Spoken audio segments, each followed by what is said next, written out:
Well, good evening, everyone.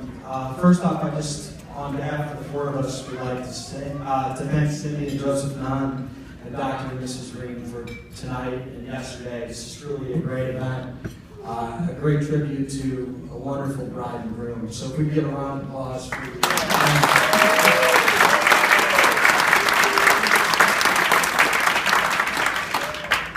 So I was trying to think to myself, if I wasn't up here right now and I was sitting, I just had my salad, and what would really be going kind of through my head, and there would really be two things. Number one is, am I ever going to get my entree with 4 people standing up here? This is going to last for 20 minutes. And secondly, why are there 4 people up here? I can promise you we're not going to go on forever. On the second point, why do we have 4 people? Why are there 4 best men? Well, there's a couple different answers to that. If you asked the groom here, he'd tell you that we're all his best men, and there's no differentiating between any of us. And that's really sweet. We appreciate it. if you asked any of us in the best men, I guess, we'd say it's sometimes you have trouble making decisions on certain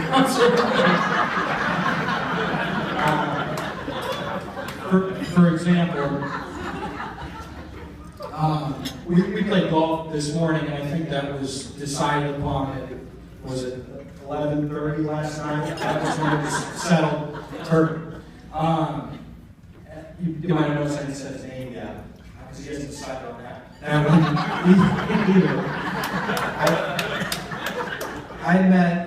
I met the groom in 4th grade at St. Gerard Magello. We were playing soccer, and since then, which was a really, really long time ago, he's gone by Chip, Charles, Charlie, Chaz, Chazanova, Chizip U2. There's probably 6 or 7 others that I haven't figured out yet.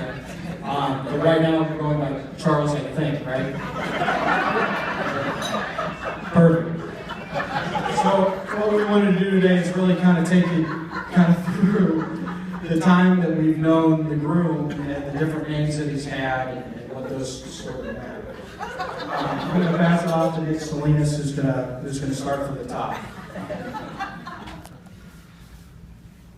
In 1993, I was 12 years old, and I had never met anyone in my life named Chip before.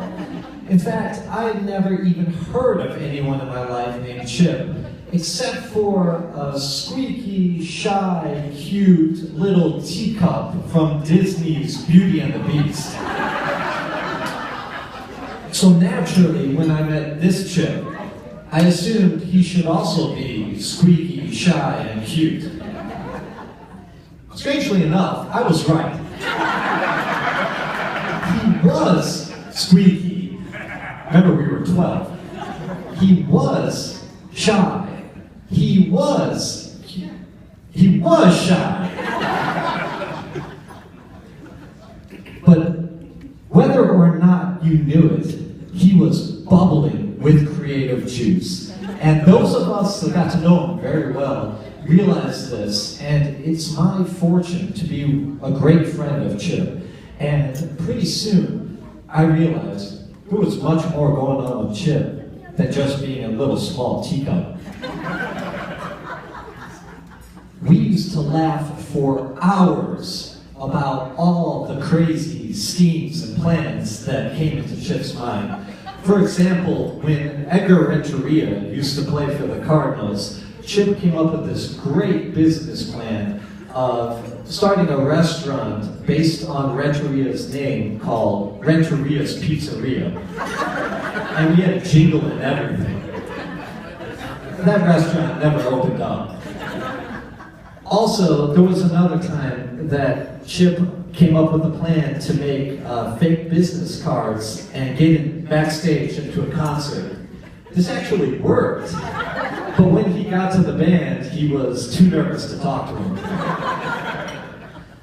But one of my favorite memories comes from 1999, when the Blair Witch Project had just come out.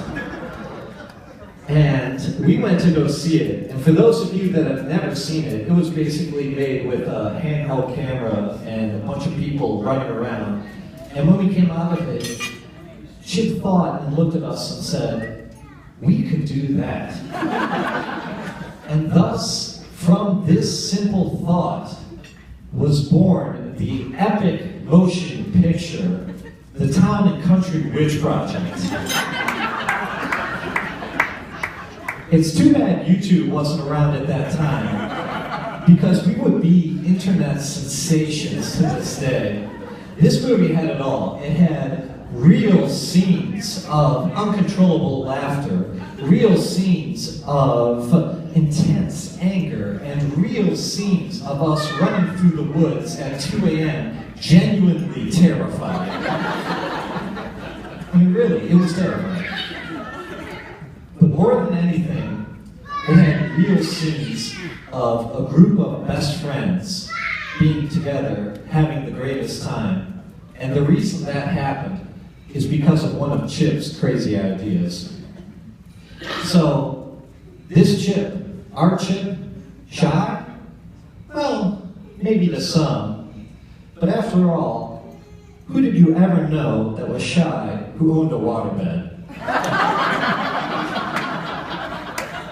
Pretty soon after that, we went off to college, and Harsha's going to tell you about how we kept in touch from there.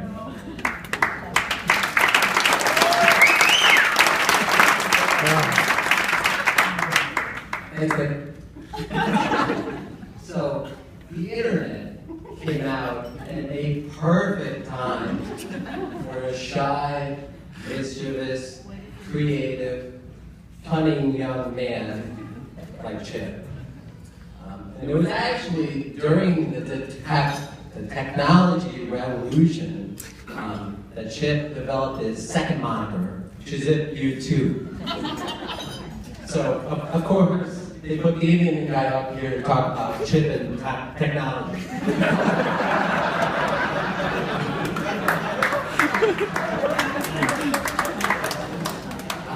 Chizip U2 and the internet, they went together like peanut butter and jelly. Most notably because the internet gave Chip another avenue to pursue his mischievous, creative, and cunning trickery with other people. So I'll share a couple stories about Chip, YouTube, and the internet. So when we all went out to college in 1999, we discovered this program called AOL Instant Messenger. We were mesmerized by this program. It gave us the ability to communicate with each other instantaneously. It seems pretty silly now, but that was cutting edge technology back then. Now, all of us, we would use AOL Instant Messenger, as you might imagine. We would have one screen name, we would talk to each other on their one screen name. But this was not the case for Chizip U2. Chizip U2 managed to hold a dozen or so accounts at any given time. And he would impersonate people, play tricks, he would be other guys, other girls. I think at one point he pretended to be a faculty member at Indiana and played a trick on either John Bob or Chris Spencer. So yeah, those were good times. My favorite story about Chizip U2 and the internet, though, involved this quiz that he developed. The purpose of this quiz was to tell the fortunes or predict the future for girls. So he sent this quiz to pretty much every girl that he knew, and he told them, hey, this is a really great quiz, you gotta take this thing if you want to know your future. The purpose of that quiz was not to predict the future at all. So girls would go to this official-looking website, and they would take this quiz, and they would get some answers about their future. And they thought that they were taking an anonymous quiz where nobody else would ever see any of their answers. That was not true. Every respondent to the quiz their answers were emailed directly back to Chizip too. And so, of course, he put some juicy questions in there. I'll make them a little bit wedding appropriate, but one of them was basically, the gist of it was asking girls, hey, do you have a crush on anybody? And if so, what is that individual's name?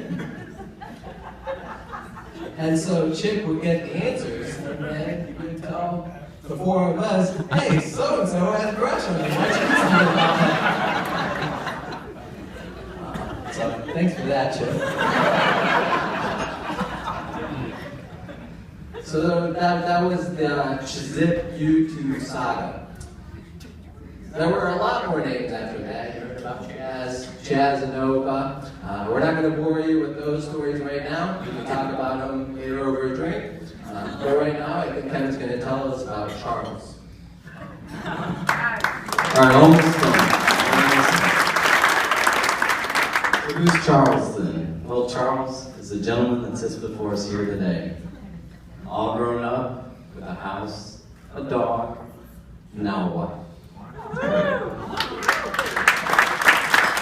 Sure, he was a prankster and a goofball growing up, but he's truly a loyal friend. I'm reminded of a story. It took place not a stone's throw from where we were married. It was in the softball fields on this hot summer night. On this particular night, I had sprained my ankle terribly. And after the game, I was hobbling with my wife, Michelle. It wasn't going well. We were trying to get back to my car. Well, thankfully, Charles came up, offered a helping hand. I took his arm, we walked together for a while. Apparently, we weren't going fast enough. I knew he was getting angry because he stopped. And he yells, "Just jump on my back. I'll give you a piggyback ride." Remember this time? So Charles gave me a piggyback ride across the field in front of a bunch of strangers, which I knew he was super embarrassed about, but he did it anyway to help a friend. So I appreciate that. So among tales of Super Soda Saturday, anyone? Okay, Charles insisted he could drink 100 sodas in a 24-hour period. Do the math, you can't. You can't. He still thinks he can. And improvising a toilet inside our tent at Woodstock.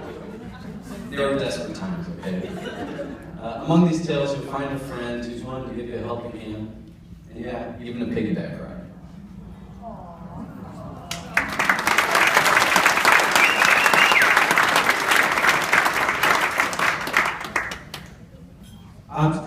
We could literally be up here for hours telling stories about the crew. We won't let you keep.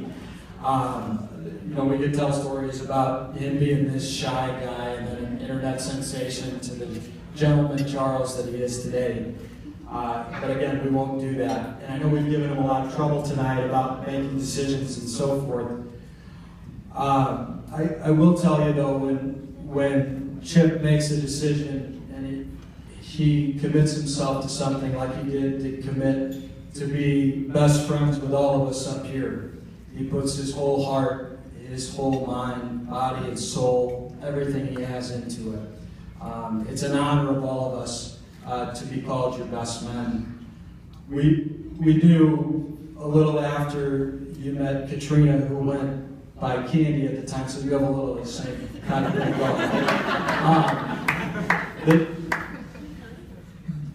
That there was really, really something special, and we knew we'd be here tonight. We can't be happier for the two of you, and we can't wait to see what's next. So if everyone could raise their glass and cheers.